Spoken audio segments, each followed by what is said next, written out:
ঢাকা বিশ্ববিদ্যালয়ের একজন শিক্ষক, তিনি রমজান মাসে বিশ্ববিদ্যালয়ের শিক্ষার্থীদেরকে বিশ্ববিদ্যালয় আঙ্গিনায়, যে বিশ্ববিদ্যালয় জায়গা দান করেছে একজন মুসলমান নবাব, যে বিশ্ববিদ্যালয় চলে বেশিরভাগ মুসলমানদের করের টাকায়, সেখানে সেই প্রতিষ্ঠানে কোরআনে কারীম তেলাওয়াত করা হয়েছে, তার জন্য শোকজ যিনি জারি করেছেন, তাকে আজকে শিক্ষার্থীরা যে কোরআনে কারীমের তেলাওয়াত শুনিয়েছেন তার কক্ষে গিয়ে, আপনারা দেখেছেন।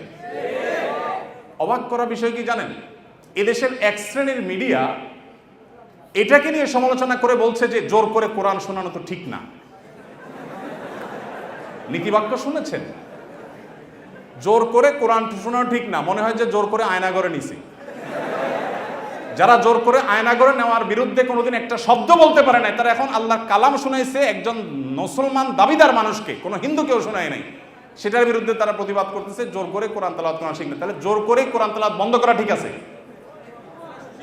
রমজানে যখন কোরআন তেলাওয়াত করতে দেওয়া হয় নাই, সেখানে শোকজ জারি করা হয়েছে, সেটা ঠিক ছিল? তাহলে তুমি নিজের বেলায় খুব অধিকারের পরে সোচ্চার, অন্যের বেলায় একেবারে সোচ্চার না। দেখুন, আমাদেরকে মানবাধিকারের কথা বলা হয়, আমরাও মানবাধিকারের কথা বলি, কিন্তু আমরা মানবাধিকার বলতে মিন করি একটা, ওরা মানবাধিকার বলতে মিন করে সমকামিতা, সমকামীদের অধিকার।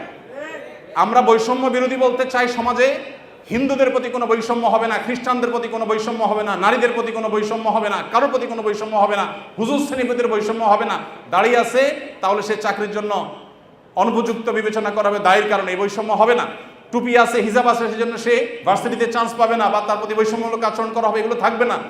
এদেশে মানুষ এই বৈষম্য দূর করতে চায়, আর ওরা আছে এদেশে সমকামীদের অধিকার প্রতিষ্ঠা করে তথাকথিত বৈষম্য দূর করার জন্য। আমাদের বৈষম্য বিরোধী চেতনা আর তাদের বৈষম্য বিরোধী চেতনা এক না।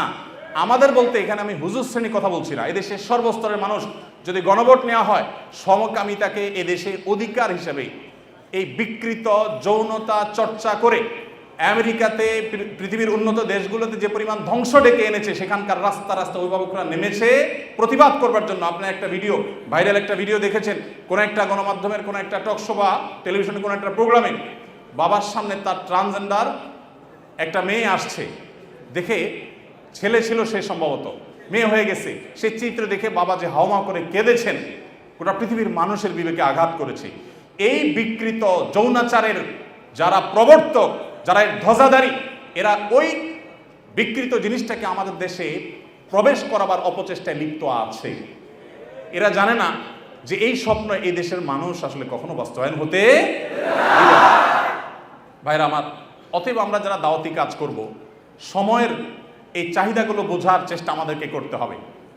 আমাদেরকে বিভিন্ন নাস্তিক্যবাদ, ধর্মহীনতার দিকে নিয়ে যাওয়া হচ্ছে, এমন এমন শব্দ দিয়ে মানব ধর্মের কথা বলে মানুষ হিসাবে আমাদের পরিচয়কে বড় তুলতে হবে, ধর্মীয় পরিচয় বড় বিষয় না। এগুলো সবগুলো হলো নাস্তিকতার প্রথম ধাপ, যেগুলো শোনার পর আমাদের দেশে এক শ্রেণীর সাধারণ মুসলমানরা না বুঝে তারাও সেগুলোকে অ্যাপ্রিসিয়েট করে যে কত সুন্দর কথা, হিন্দু না, বৌদ্ধ না, মুসলমান না, আমার কাছে মানুষ হিসেবে অধিকার চান। আমরা সবাই খুব অ্যাপ্রিসিয়েট করি। দিন শেষে এটা যে নাস্তিক্যবাদের প্রতি আহ্বান, এটা যে তথাকথিত মানব ধর্মের সেই বস্তাপচা সস্তা আহ্বান, এটা আমরা অনেকে বুঝতে পারছি না। এই জন্য ভাইরা, যারা দাওয়াতি ফিল্ডে কাজ করবেন, আল্লাহর পথে মানুষকে আহ্বান করবেন, বিচক্ষণতার সাথে এবং দূরদৃষ্টির সাথে এই কাজটা সম্পাদন করতে হবে। এই জন্যই তো প্রশিক্ষণের প্রয়োজন, এই জন্যই শেখার প্রয়োজন, এই জন্যই বোঝার প্রয়োজন। আল্লাহ তাআলা আমাদের সবাইকে সেই যোগ্যতা দান করুন। ভাইরা আমার, যত রকমের ষড়যন্ত্র আছে সেগুলো আমাদেরকে খুব গভীরভাবে উপলব্ধি করতে হবে এবং সেগুলোর বিরুদ্ধে আমাদের প্রত্যেককে সামাজিক সচেতনতা গড়ে তুলতে হবে। এদেশে মানুষ এতটাই ধর্মপ্রাণ যে দ্বীনের কারণে ওলামায়ে কেরামের প্রতি রাষ্ট্রযন্ত্রের কোনো ক্ষেত্রে বৈষম্য কিংবা কোনো ক্ষেত্রে এক শ্রেণীর মিডিয়ার বৈষম্য থাকলেও এদেশের সাধারণ মানুষের অন্তরের গহীনে ওলামায়ে কেরাম অবস্থান করেন।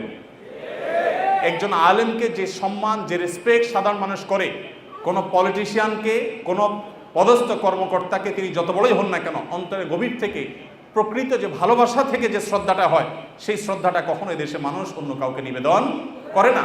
ওলামায়ে কেরামের প্রতি যে ভালোবাসা তাদের আছে, আমি আশা করব দায়িত্বশীলরা সেই বিষয়গুলো মাথায় রাখবেন। এখানে বিদেশিদের কোনো এজেন্ডা তারা পুশ করার অপচেষ্টায় যারা লিপ্ত যেন না হন, সেটা বিনীতভাবে তাদেরকে অনুরোধ করতে চাই। এগুলো যদি করা হয়, এদেশের কোনো মানুষ সেটাকে সহ্য করবে না ইনশাআল্লাহ তাআলা। তাদের যদি সৎ সাহস থাকে, সমকামিতাকে বৈধতা দেওয়ার জন্য আইন করার ব্যাপারে গণভোট করুক, আমার তো মনে হয় না যে 1% ভোটও তাদের পক্ষে পড়ার জন্য সম্ভাবনা আছে। ভাইরা আমার, অতএব এই যে যারা আমাদেরকে মত প্রকাশের স্বাধীনতার কথা বলে এবং সবক শিখায়, তারাই যদি আমাদেরকে এমন জিনিস চাপায় দেয় যেটা এদেশের কোনো মানুষ বিশ্বাস করে না, তাহলে এর চাইতে বড় বাক স্বাধীনতা হরনার কি হতে পারে। বিধায় আমরা আশা করব যে যারা দাওয়াতি কাজ করেন তারা এই টোনগুলো বোঝার চেষ্টা করবেন যে আপনাকে বৈষম্য বলতে কি বোঝাচ্ছে, মানবাধিকার বলতে আপনাকে দিয়ে বলাচ্ছে কি, আর তার মতলবটা কি, এটা বোঝার চেষ্টা আমাদেরকে করতে হবে। এরপর যে পয়েন্টটা বলবো তা হলো দাওয়াতি কাজ যারা আমরা করবো ইনশাআল্লাহ, দাওয়াতে ফিল্ডে যারাই কাজ করবো ইনশাআল্লাহ, তারা সবসময় একটা জিনিস মাথায় রাখবো যে পুরুষদের পাশাপাশি আমাদের অনেক মেয়েদের মধ্যে দায়ী তৈরি করতে হবে। আমাদের দেশে নারীদের মধ্যে দাওয়াতি কাজ করবার মতো সেরকম মহিলা দায়ী, উপযুক্ত দায়ী নাই।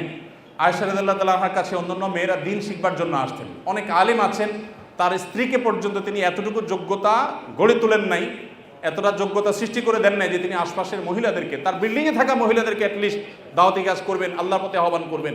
আমাদের মা বোনদের, বিশেষ করে এদেশে মা বোনদের দিনের প্রতি যে আগ্রহ, যদি আমরা আজকে উপযুক্ত মহিলা দায়ী সেরকম তৈরি করতে পারতাম, এবং অবশ্যই মহিলাদের দাওয়াতি কাজে শরীয়তের যে বাইন্ডিংসগুলো আছে, শারায়াতগুলো আছে, সেগুলো মেনটেন করে যদি করা যেত, এই সমাজের চেহারা পরিবর্তন হয়ে যেত। আমাদের আসুন্নাহ ফাউন্ডেশনে আমাদের মা বোনদের যে অংশগ্রহণ, মা বোনদের যে আগ্রহ ভালো ভালো কাজে, সেটা বেশ অনেকগুলো প্রজেক্টে আমরা দেখি যে পুরুষদের চাইতে অনেক বেশি। আমরা অনেকগুলো ইসলামী জ্ঞানের প্রতিযোগিতা আয়োজন করি, আপনারা জানেন, সেখানে হাজার হাজার মানুষ অংশগ্রহণ করেন। প্রত্যেকবার আমরা দেখি মেয়েরা সবসময় অংশগ্রহণকারীর সংখ্যায় সবচেয়ে এগিয়ে থাকে, এবং ভালো ভালো পুরস্কারগুলো তারাই বেশিরভাগ ক্ষেত্রে জিতে।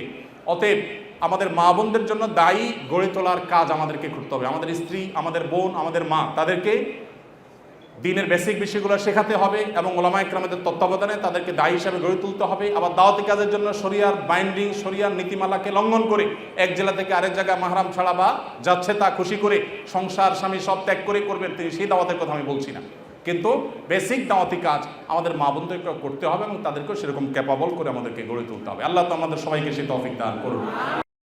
আসুন্নাহ ফাউন্ডেশন, উম্মার স্বার্থে সুন্নাহর সাথে।